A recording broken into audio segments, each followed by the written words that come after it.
부활주일에 오신 여러분을 다시 한번 환영하고 또 축복합니다. 성도는 어떤 절망적인 상황에서도 낙심하지 말아야 할 이유가 있습니다. 절망적인 때도 희망이 있기 때문입니다. 희망이 어디서 올까? 희망이 어디서 온다라고 여러분은 생각하십니까? 모든 행복과 희망의 뿌리는 바로 예수님의 부활에 있습니다. 욥기 11장 18절을 보면 내가 희망이 있으므로, 뭐가 있으므로?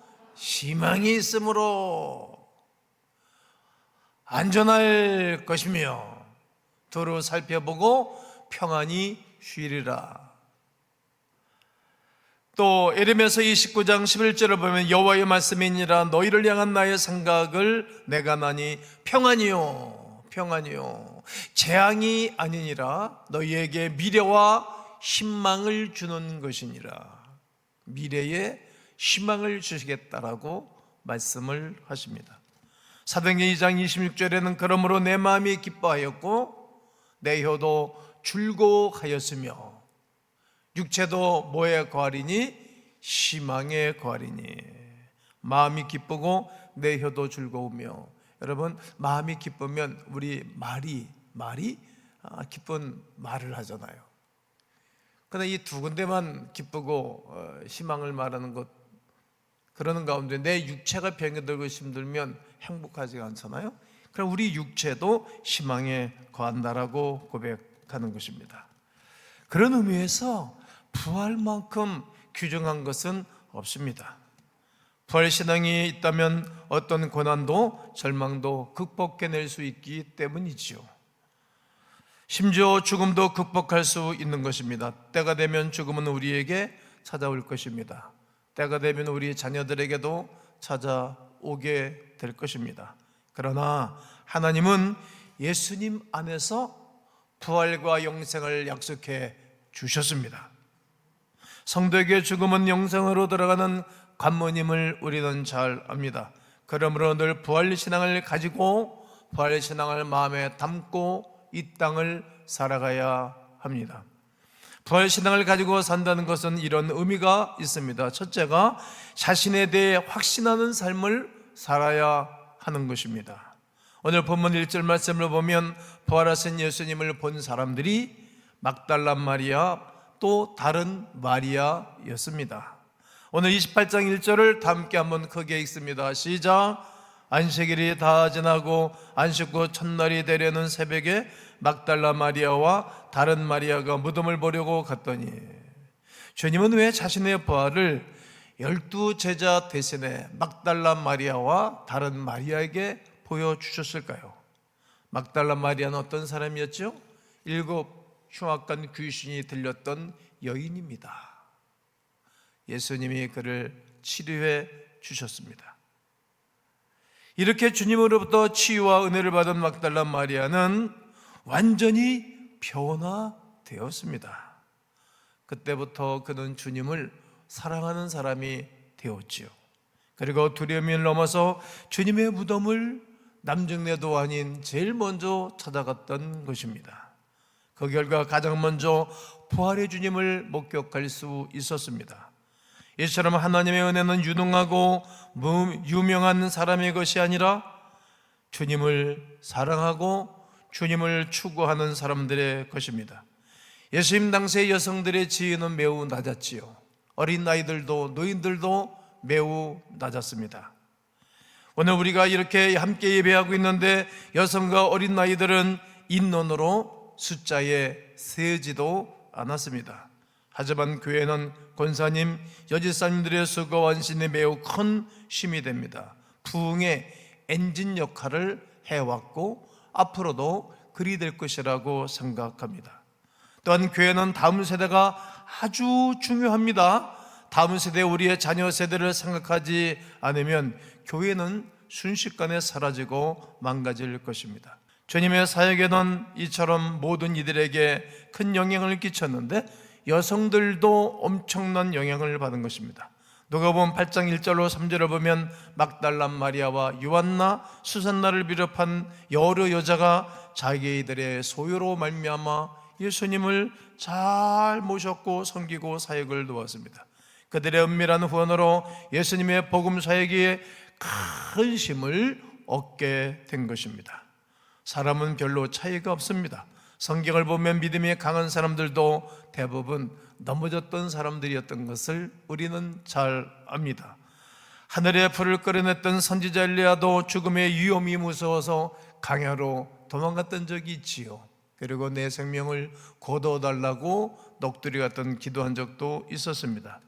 그것이 인간의 실상이기에 오직 우리 하나님께만 희망을 두셔야 됩니다. 하나님이 붙잡아 주시면 부족한 사람들도 얼마든지 쓰임받을 수 있기 때문입니다. 사사기 3장 31절을 다 함께 읽습니다. 에훗 후에는 아낙의 아들 삼갈이 있어 소문은 막대기로 블레셋 사람 600명을 죽였고 그도 이스라엘을 구원하였더라. 그렇습니다. 소문은 막대기 하나 가지고 600명씩 죽였습니다. 성령이 임하며 하나님을 만난 사람들을 통하여 하나님은 일을 하시는 것입니다. 그러므로 나는 하나님의 귀한 자녀라고 확신하며 사시기를 권면합니다. 이 세상에 사는 사람 중에 쓸모없는 사람은 한 사람도 없습니다. 우리가 지금 이곳에서 만나 함께 예배를 드리는 것이 우연히 된 일이 아니기 때문입니다. 다 필요해서 하나님께서 오게 하셨고 이곳에서 함께 한 가족을 이루게 하셨으며 하나님이 하실 일들을 맡기고 계시다는 사실입니다. 하나님이 이처럼 우리를 통해 큰 일을 이루기를 원하시는 그 뜻에 따라 부활신앙으로 확신하는 은혜가 있기를 축복합니다. 부활신앙을 가지고 산다는 것은 현 위치에서 새롭게 출발하는 것입니다. 막달라 마리아가 무덤에 왔을 때 주의 천사가 하늘에서 내려와서 말했습니다. 너희가 예수를 찾는구나. 예수님이 말씀하신 대로 살아나셨다. 빨리 제자들에게 이 사실을 알려라. 예수께서 제자들보다 먼저 갈릴리로 가신다고 말씀했으니 갈릴리로 다시 가라고 말씀하였습니다.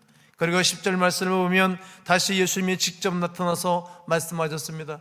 부활하신 예수님이 평생토록 3년 동안 함께했던 그들에게 제일 먼저 가서 말했던 것입니다.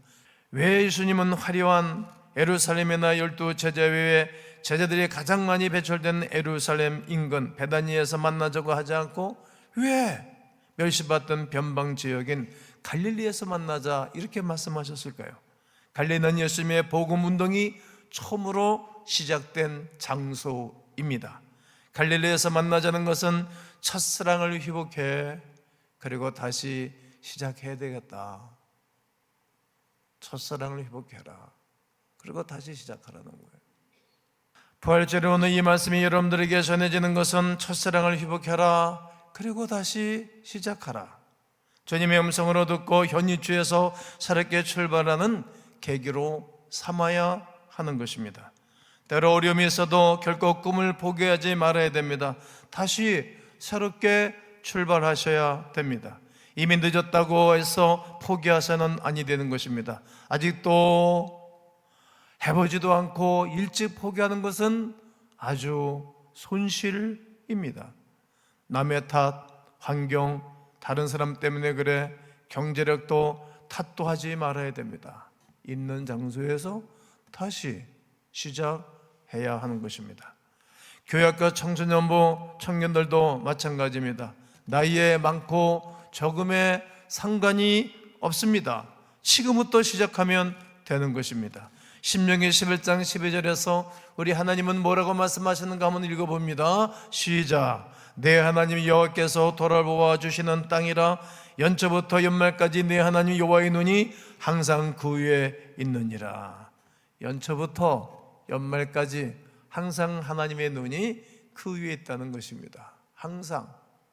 그러니 새초부터 새말까지, 연초부터 연말까지 다시 시작해야 할 이유는 우리 하나님이 나를 바라보고 계시기 때문입니다.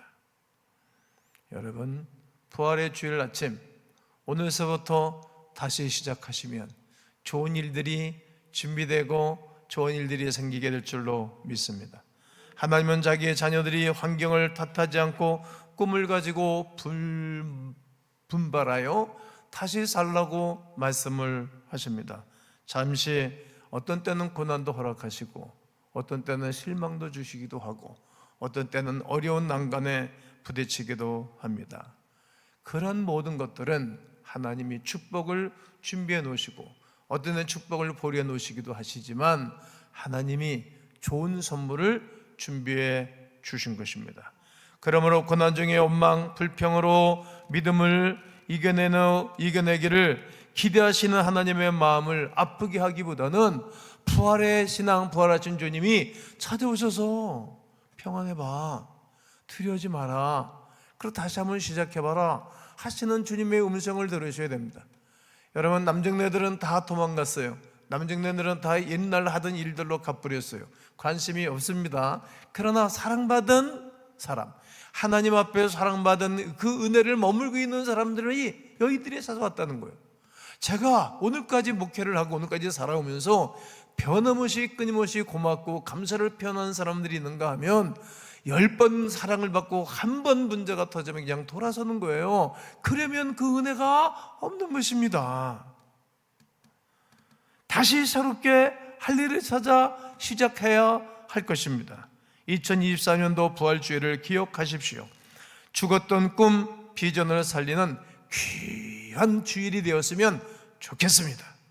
사랑과 헌신, 용서의 삶을 살라고 가정과 교회 행복을 다시 살리는 복된 주일날이 되기를 선포합니다.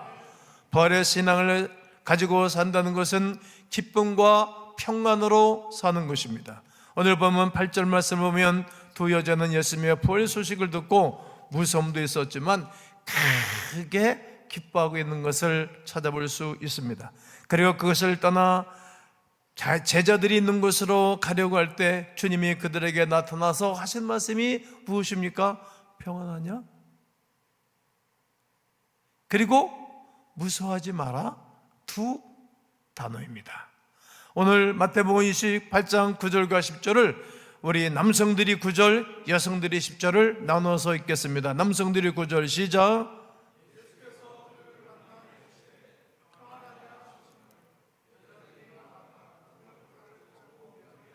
여성들이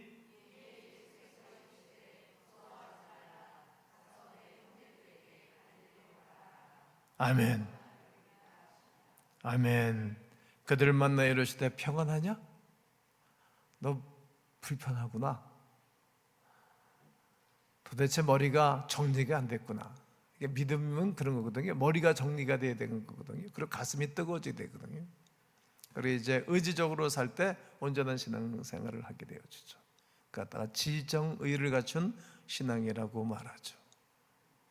머리가 정리가 돼야 되겠죠. 아, 주님이 나를 사랑하시는구나. 세초부터 세월까지 변함없이 나를 사랑하시고 계시구나. 아, 주님이 나에게 이런 은혜를 주셨구나.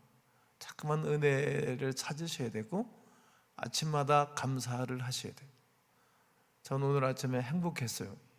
왜냐하면 부활주일 새벽에 성도들을 만날 거 생각하면 너무 행복했어요. 그리고 오늘 저는 6번 설교를 하는 날이에요. 내가 하나님의 복음을 부활주일 날에 감사함으로 복음을 전한다는 것이 얼마나 감사한지. 나 같은 무지레기, 나 같은 지팡이 같은 사람, 지푸라기 같은 사람, 흙덩이 같은 사람을 이렇게 사용하고 사랑해 주시다니 너무 감사해서 아침에 4시에 일어나서 하나님을 찬양하고 경배하고 오늘 주일을 보내고 있는 것입니다. 평안하니? 나 머리가 정리됐니? 그럼 마음으로 뜨겁게 평안하냐? 그리고 너 나를 위해서 복음을 위해서 살아가고 있니? 그럼 평안하다. 또 예수께서 여인들에게 말하는 겁니다. 무서워하지 마라. 무서워하지 마라. 두려워하고 무서워하는 것은 믿음이 없는 것 아닙니까? 아버지하고 어머니하고 칠흑 같은 어둠에 밤길을 걸어갈 때 두려워합니까? 아버지 손 꼭 잡고 어머니 손 꼭 잡고 가면 두렵지 않지 않습니까? 저는 어린 시절 사당 공부하러, 한문을 공부하러 다녔습니다.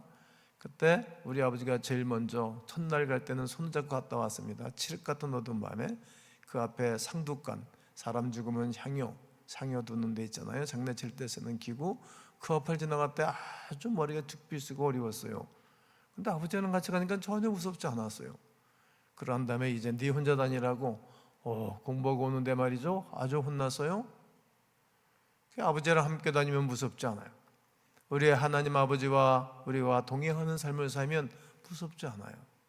홀로 있다고 생각하니까 무서운 거예요. 여러분, 부활하신 주님은 지금도 변함없이 성령으로 여러분 안에, 여러분의 삶 속에 함께하는 것을 믿으셔야 됩니다. 이 장면은 부활의 믿음을 가지고 기쁨과 평안이 넘치는 삶을 살아야 될 것을 말씀하시는 것입니다. 우리는 부활주의를 너무나 무겁게 보내는 경향이 있습니다. 왜 그럴까? 예수님이 죽으셨다는 것 때문이 아닐까요? 나 같은 죄인을 살리기 위하여 하나님의 독생자 예수 그리스도께서 대신 죽은 것이 우리의 마음을 무겁게 하는 일이기 때문입니다. 그런데 그것은 예수님의 죽음의 진정한 의미를 퇴색하는 것입니다. 예수님의 죽음은 우리의 죄를 위하여 대신 죽으셨다는 위대한 사실, 나의 죄를 영원히 해방시키기 위하여 죽으신 것입니다. 그러나 예수님께서 죽으신 이유인데, 그러나 로마서 8장 1절과 2절에 보면 그러므로 이제 그리스도 예수 안에 있는 자에게는 결코 뭐가 없나니 정죄함이 없나니, 이는 그리스도 예수 안에 있는 생명의 성령의 법이 죄와 사망의 법에서 너를 해방하였음이라. 그렇습니다. 당연히 예수님의 죽으신 그 이유는 나를 위한 것이고, 그분이 부활하셨기에 나도 그분과 함께 부활하신 우리들, 그러므로 우리는 하나님의 합당한 이유, 합당한 삶으로 보답해 드리는 것이 아주 마땅한 것입니다. 그래서 기뻐하고 즐거워하는 것이고, 그래서 두렵거나 무서워하지 않는 것입니다. 예수님의 죽음으로 우리는 영원한 생명을 얻었고 자유를 얻었으며 진정한 평안을 누릴 수 있게 되었습니다. 부활절도 성탄절만큼 우리에게 행복하고 매우 기쁜 날입니다. 그러므로 기뻐하시기를 바랍니다. 감사하시기를 바랍니다. 기뻐하며 감사하면서 그리스도의 부활하심과 내가 함께 부활의 놀라운 능력에 동참하면서 이 땅을 살아가고 뒤따라가는 것입니다. 그것이 죄에서 해방하시고 우리에게 진정한 평안을 주신 예수님의 사랑에 보답하는 길입니다. 가음교회 성도 여러분, 교회학교 청소년부 청년 여러분, 어떤 일을 당해도 두려워하지 마십시오. 부활의 주님이 여러분과 함께하고 있기 때문입니다. 하나님은 이 세상에서도 끝까지 우리와 함께 해주실 것이고, 세상을 떠나는 그 시간에도 우리 주님이 손을 잡고 함께 동행해 주실 것이기 때문입니다. 예수님이 부활하시고 난 이후 처음 만난 여인들에게 하셨던 말씀이 평안하냐? 우수하지 말아라. 샬롬을 말하는 것입니다. 그런데 이 샬롬은 이스라엘 백성들에게 있어서 평범한 인사입니다. 예수님은 죽음에서 다시 살아난 극적인 상황에서조차 평상시에 썼던 단어를 사용한 것입니다. 이게 상말이 된 거예요.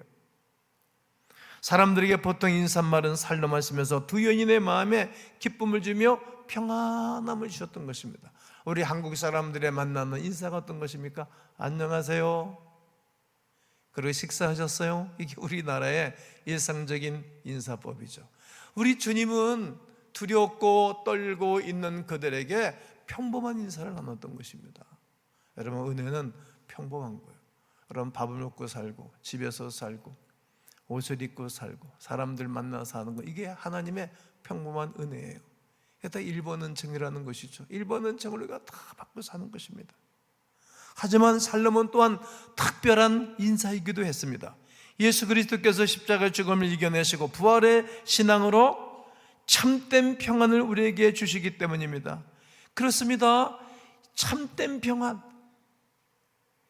부활의 주님이 우리에게 주시는 평안은 사망을 벗어나는 평안인 것입니다. 이게 특별한 것입니다. 어린 학생들 공부와 시험과 미래에 대한 두려움과 걱정, 스트레스에 예수 그리스도의 샬롬이 있기를 주의 이름으로 선포합니다. 직장과 사업을 하는 여러분, 예수 그리스도의 샬롬이 여러분 가운데 함께하기를 주의 이름으로 선포합니다. 연세가 지긋한 믿음의 선배신 성도 여러분, 여러분 언젠가 분명히 죽음의 계곡이 여러분 앞에 놓여질 것입니다. 그러나 여호와 샬롬이 여러분에게 있기를 축복합니다. 주님의 평안이 우리에게 함께함으로 말미암아 죽음의 계곡을, 신놈의 골짜기, 악을 골짜기 같은 그 골짜기를 평안함으로 걸어가는 것입니다. 여러분 스스로 여러분 자신에 대해서 확신하며 사시기를 권면합니다.